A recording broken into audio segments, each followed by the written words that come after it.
Wall Street Mall. The guy on the he was one of many, many people that I looked out for. He's one of very, very few people who are still friends with me after Natalie was killed. See, because I was good to the people at Starbucks, nearly all of them sent me friend requests, looked me up on Facebook to send me a friend request.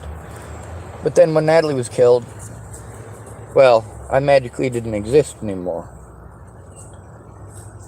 So this is the story of the princess and the pig. This story took place in Texas last year. Might have been the beginning of this year. Alright, so there's this girl in Texas. She was pretty popular and she went to a party. Now, as we know, Natalie Bollinger, when she disappeared, even though the cops want to tell you it takes 24 hours before they'll take your report, if you're homeless, you may never be allowed to make a report because you're homeless. If you're a male, it's even worse. If you're disabled, it's even worse than that. But Natalie Bollinger, they started looking for her just hours after she disappeared. And they wanted to blame me and harm me and continue to do so to this day. When really all they had to do was fucking speak up. Any one of the friends that I went to for help before Natalie was killed could have fucking spoken up instead of being selfish and showing that they didn't care about me. If you're gonna tell me that you care about me, but you don't give a fuck about people hurting me, then you don't give a fuck about me! And that's what this story about this dumb whore in Texas is about.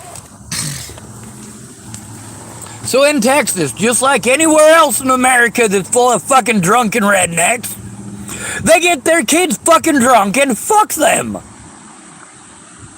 Who's more likely to be raped?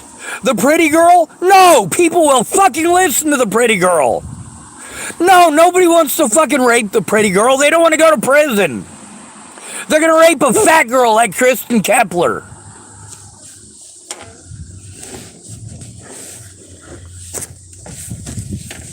Nobody's gonna rape Kim Jepsen. If somebody raped Kim Jepsen and Kim Jepsen said anything, her rapist would end up in prison or in the ground. If somebody rapes Kristen Kepler, who's gonna give a fuck? And that's why this story in Texas is so important. So there's this party, right? And there's over 100 people at this party.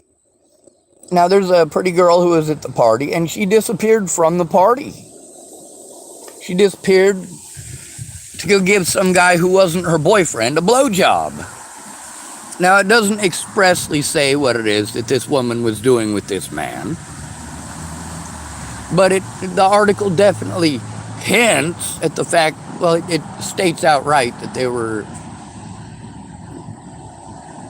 in the act of doing things that are sexual. Whether they were actually having intercourse, it doesn't say. But this girl was pretty, and she was drunk, and the guy that she left with was drunk. The police allowed this girl to go home, allowed the boy who was drunk driving to go home. Meanwhile, the only reason that the cops showed up was because somebody called it in and said that this popular girl was missing. The whole fucking party got raided because of that. Because some guy couldn't keep control of his girl. No, don't blame it on him. She's the whore. Don't blame him for her being a whore. Don't blame the alcohol for her whorish activities. And don't blame the man whose cock she was sucking. She chose to do that. She chose to leave with him. She chose to pretend her boyfriend didn't exist so she could go fuck around with another dude. She got the party raided and everybody got in trouble. But you know what? There was 2 women who disappeared that night. One of them was a fat girl. Her parents didn't even call it in for 3 fucking days. Where did they find that fat girl? stinking behind the fucking Quonset. That's where. In some tall grass where she was raped and left there after being fucking choked to death.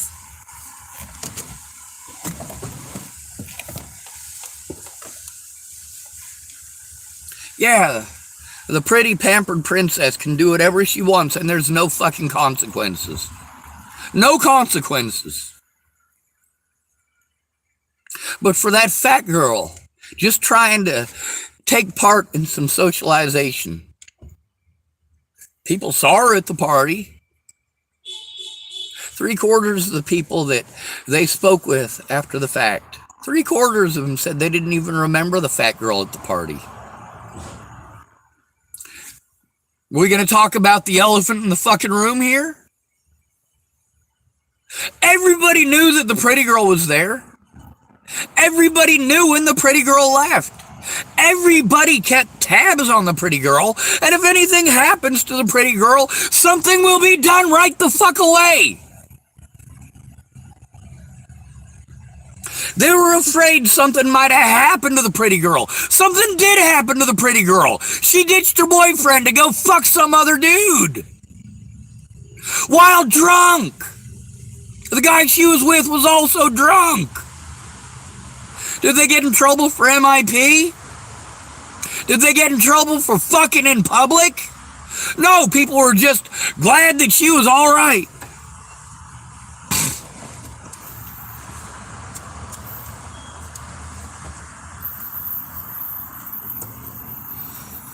What about the fat girl? Now they bring up the fat girl's racial heritage. No, she wasn't a black woman. And no, she wasn't white. But that was the main focus of the article, was that this fat girl, nobody realized or noticed that she was there because she was a brown-skinned person. No, that's not the reason they didn't notice her.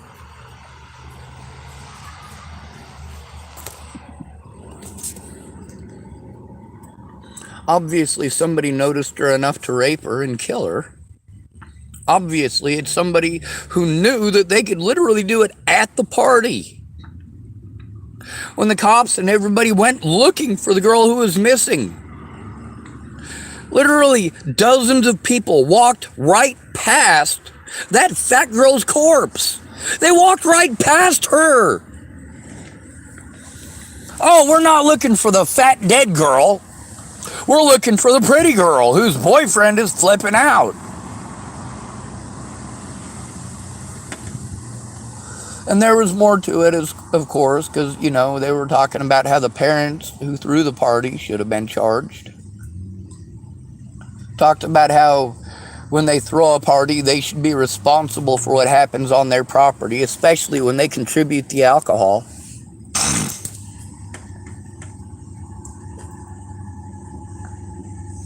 I wonder if it had been the pretty girl that was raped to death, would it have taken them 3 days to find her?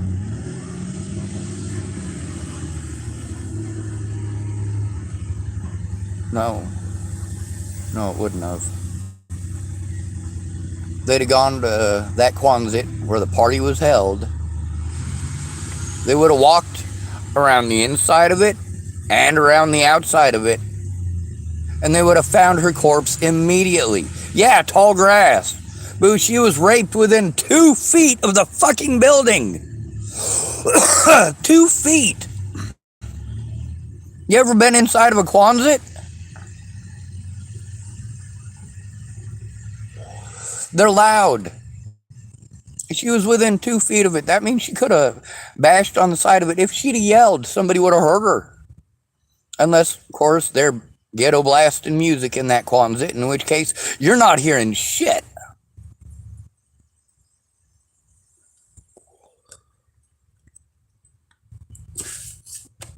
They didn't even realize that girl, that fat woman, was still in high school. She was still in high school. Nobody noticed she was missing for 3 days. Her own parents Didn't make a call to the police for 3 days. Why was she picked? Out of all the other people there, why was she the girl who was picked to rape? Because all of us look at people around us and decide whether or not people are going to listen to them. You see a pretty girl, you have to be afraid to look her direction, because you might go to prison for looking rapey. But you rape a fat woman nobody gives a fuck about, not even her parents, especially in a small town. Sorry, medium town. They talk about the town in the article, about how there's over 20,000 people in the town. Still got farms in the surrounding area. Where was this girl killed? At a farm. Behind a Quonset. Where there was a fucking party. Full of popular kids.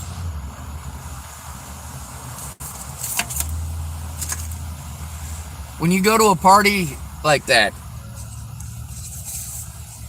either you're invited by the people who own the place, in which case you're probably someone who's popular and liked, or you're invited by one of the people who is going to the party, being as you're friends with a popular person.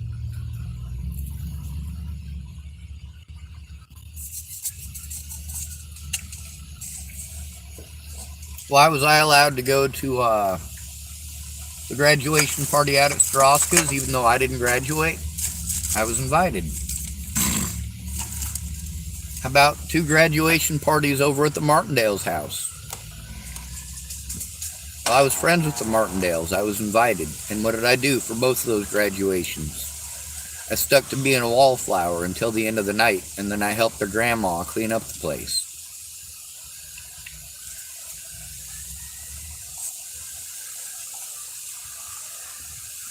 In high school, there were 2 girls that were involved in my life pretty heavy. One of them was Kimberly Jepson, because she was my best friend. Guess how many times I thought about having sex with her? Never! Ugh! Not because she's ugly, because she's not. Not because she's gross, but because she's absolutely not gross either.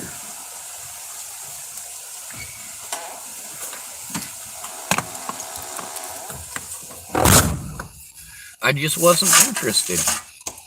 Not that it matters, she wasn't interested in me either. That should be fine. That should be fine.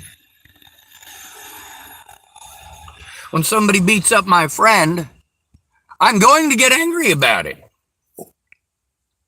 I'm allowed.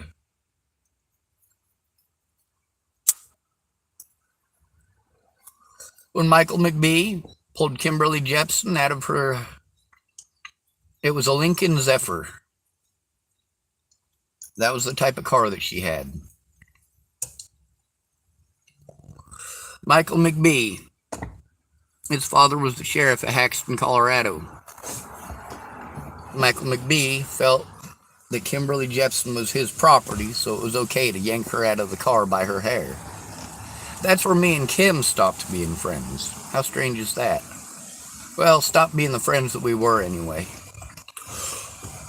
Now, Kristen Kepler, she ended up being a fucking complete goddamn psycho. I did think about dating Kristen Kepler until she went psycho. And then I was... Now, who is somebody more likely to harm? Kim Jepson or Kristen Kepler? Kristen Kepler. Do Kristen Kepler's parents care about her? Not as much as they care about her pretty sister.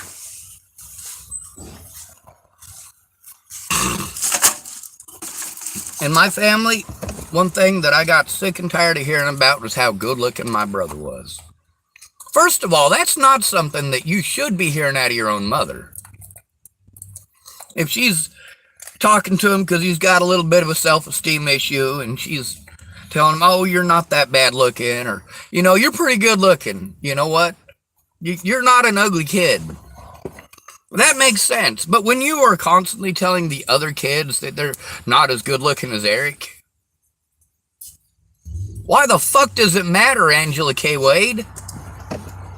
Why does it matter who's the best looking? At my grandma's funeral, my mom was not too concerned about my grandma. She was pissed off because she wanted normal kids. Well, her kids grew up in the system because she couldn't stay off of cocaine. Now, what's this have to do with that lady in Texas? Ladies in Texas. Well, it has a lot to do with the situation with Beth and the situation with Barbara as well. Yes, we all know that pretty girls get special fucking treatment.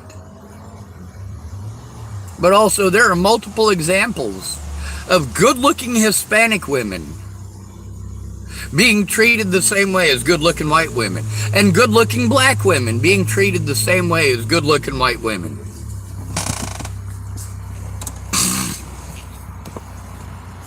We got to see that Gabrielle Union, despite the fact that she was black, and America is apparently hateful against all blacks. How many times was she considered one of the most beautiful women in the world? Gabrielle Union, that's right. There's a woman who looks a lot like her too now. Candace Owens. Candace Owens is a pretty white girl who just happens to have dark skin color. This woman is not black. She has nothing to do with the black community. She gets to play on the color of her skin if she wants to. If she has a boyfriend that she has a problem with, she can just pretend they never dated and that he just doesn't like her because she's black. And how many times do we get to see that every single day? We do see it every day. We see it on the news. We also hear a false narrative. As somebody who's been a target of false narratives, I know exactly how it works. None of these people are held responsible to their words or to their actions. They target people like me. People who are easy to victimize. People who are easy to discredit. People who are easy to talk over. People nobody cares about.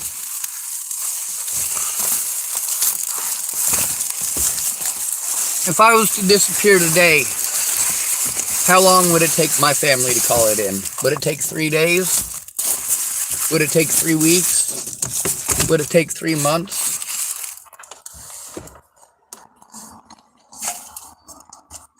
Meanwhile, the police refuse to do their jobs for the homeless. They also refuse to do their jobs for people in houses who are looking for homeless relatives. The police simply do not give a shit about anybody but themselves. Same thing with mental health workers. They'll tell that fat girl the same thing they'll tell me. You think you're going to get someone to listen? When you got therapists telling you stuff like that, it lets you know that first of all, that therapist is aware of the dynamics. And second of all, that they're not going to follow the law.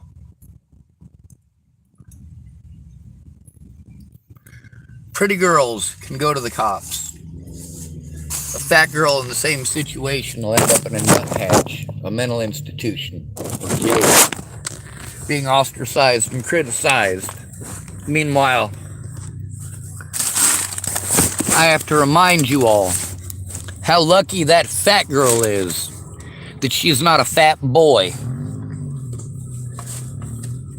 Because at least as a girl, somebody still might care. As a boy, everyone's going to talk over you and tell you that it's your fault, that you should have made better decisions, that you shouldn't have been hanging out with those people and you should have known better. But you don't tell that to that girl, do you? One who wanted to pretend like she was raped. Because she didn't get the attention that she wanted right when she wanted it. How many women do you know that have claimed that they were raped because they got special benefit from it? People will magically drop everything for you if you claim you were raped. Meanwhile, I get treated like a rapist. But then again, I've never been charged with rape, never been convicted of rape, never been charged with child abuse, never been convicted of child abuse. And I've tried to turn in a bunch of people with histories of abusing children. And yet I'm not human enough to listen to, because my guilt is decided. I have a penis. Penis make me guilty. It must make me guilty. And that's the way that it's sold, not just to us, but to the American public.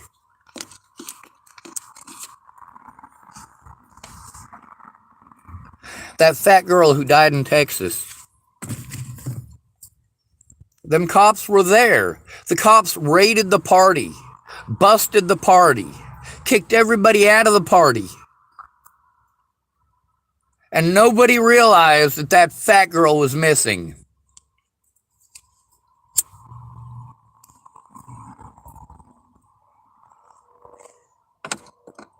So she doesn't matter, just like Beth didn't matter. Beth was a female, so even though she's not pretty, and people don't give a shit unless you're pretty, she's still a female. And even though she's dog fucking ugly, according to most people in Chapel, Nebraska, you never hear anything nice about Beth. She was always nice. But you never hear anything nice about Beth because people don't care how nice she is, they cared how she looked. When people talked about Kimberly Jepson, they didn't talk about how nice she was. They talked about how good looking she was. When they talked about Alyssa Derry, they didn't talk about how nice she was. They talked about how good looking she was.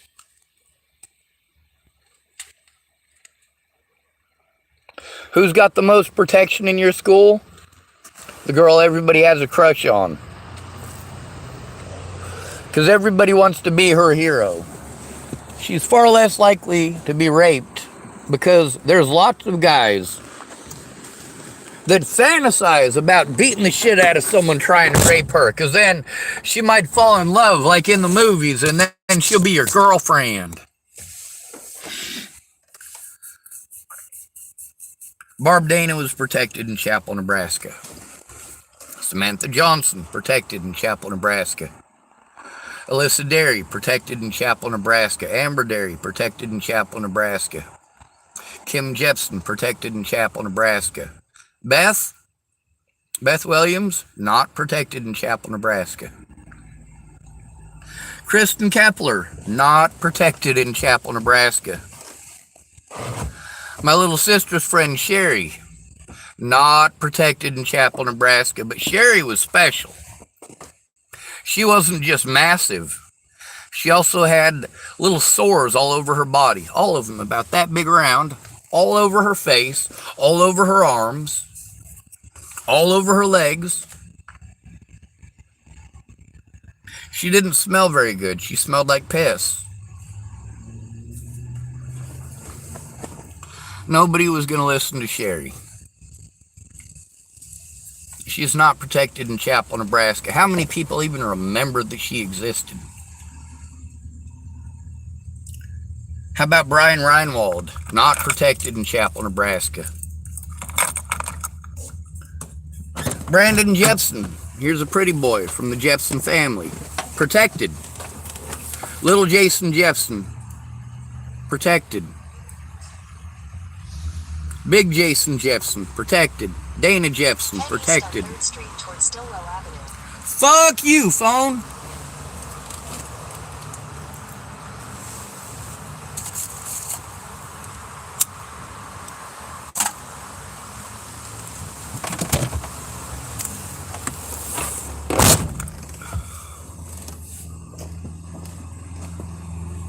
If Kristen Kepler was out for a night and didn't bother to let her parents know where she was going, do you think they'd go find her? You think they'd make a call? She's an adult now. I thought about dating Kristen Kepler because I liked the way that she thought. Then it turned out she didn't actually think that way. She had a crush on me, and she was willing to say that she was interested in anything I was interested in. You look at me now, yeah, I'm not young, I'm not pretty. I don't have hair on top anymore. It disappeared when I was 16. I got a big old beard, got no teeth, I got wrinkles and gray hairs, got a big old beak. That was always big.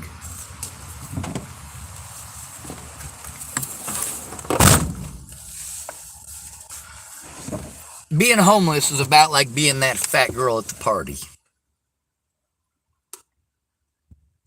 Yeah, sure, people would rather fuck the pretty girl, but they don't get the opportunity because she's always got suitors hovering.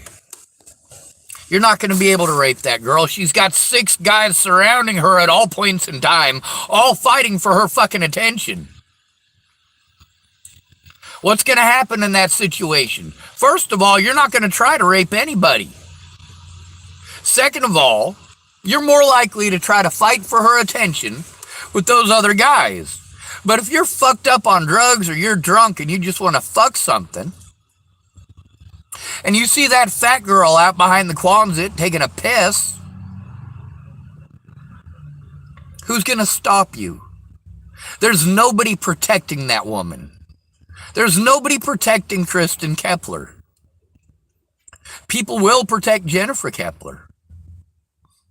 Now let me tell you about one of the girls in Chapel, Nebraska. You notice I was talking about all the pretty girls that everybody gives a shit about. Well, there's one very, very, very special one named Amber Derry. Amber Derry is the sweetest thing to ever cross the face of the planet.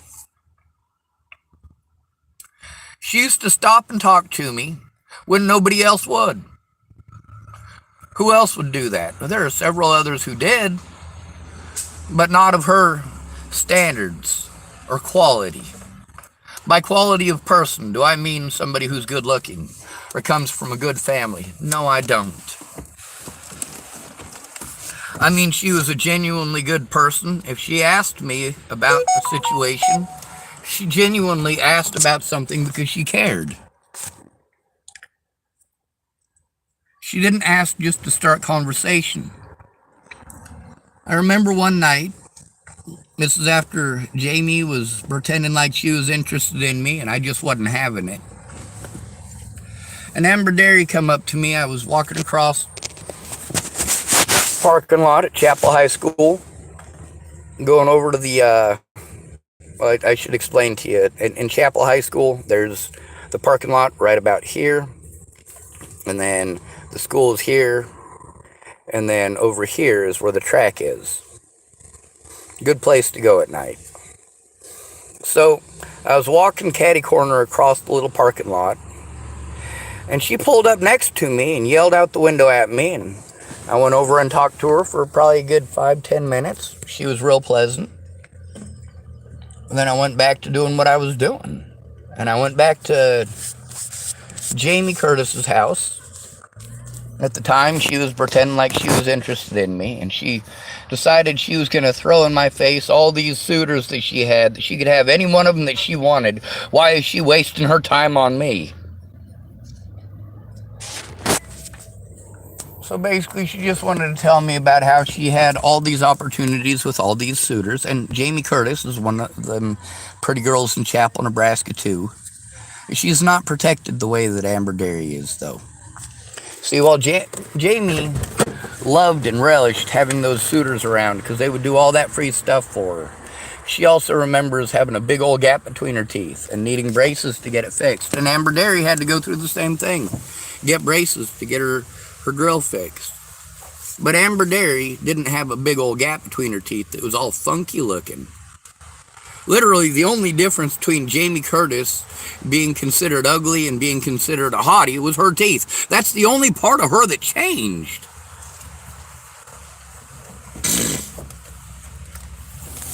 Well, it's not. Her attitude changed after she realized that she was pretty now and she could manipulate people now. Amber Derry never collected suitors like that. When she talked to me, it was a genuine conversation. It wasn't about who's fucking who, like most small town conversations. And I did something to Amber Derry that you should never do to a person.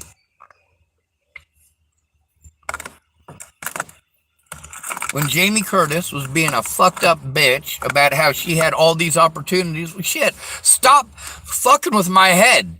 I'm good enough, then I'm not, then I am, then I'm not, then I am, then I'm not. How about just knock it the fuck off? Either we're friends or we're not. Should be that fucking simple. But no, she wanted to fucking throw in my face all these suitors. Oh, I could have had this guy. I could have had that guy. I said, I could have had Amber Derry. Is that a true statement? No. Amber Derry was never interested in having babies with me. She was never interested in getting married to me. She wasn't interested in getting some dick from me. She also wasn't interested in playing fucking head games with me, the way that Jamie Curtis did, the way that Kristen Kepler did, the way that Natalie Bollinger did. Who's prettier between Natalie Bollinger and Amber Derry? Does it fucking matter? Both of them were absolutely wonderful to me in person. But Amber Derry moved out of town and we were never close friends. Me and Natalie Bollinger were close friends. And when I left to go see Natalie Bollinger in Virginia, it was at her request. When I left, it was for my safety.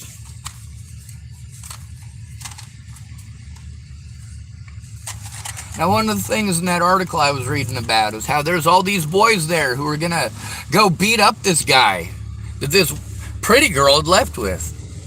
How they wanted to go harm this guy. These suitors, knowing that this woman had a boyfriend, these suitors are all pretending to be friends with her boyfriend too. They're the ones who went and told on this pretty girl for getting into a vehicle with some other dude. She got into the vehicle with him. She wanted to leave the party with this guy and get away from those other 6 suitors. And they went and narked her out and said, oh, that guy's probably going to rape her. He's probably going to rape her. No, she stuck that cock in her face willingly. She didn't give a fuck about her boyfriend at that point.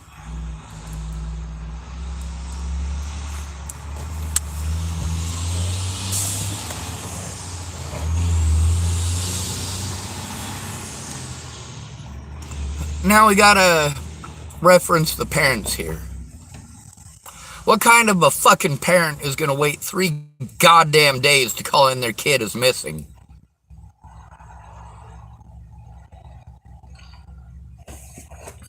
Amber Derry was always super sweet and super nice and genuine. When it came to Jamie Curtis, anytime she was being nice, I had to ask myself what she was up to. I never, ever had to question Amber Derry's motives. Ever. My phone's almost dead, so I gotta plug it in. Oh yeah, and go fuck yourselves.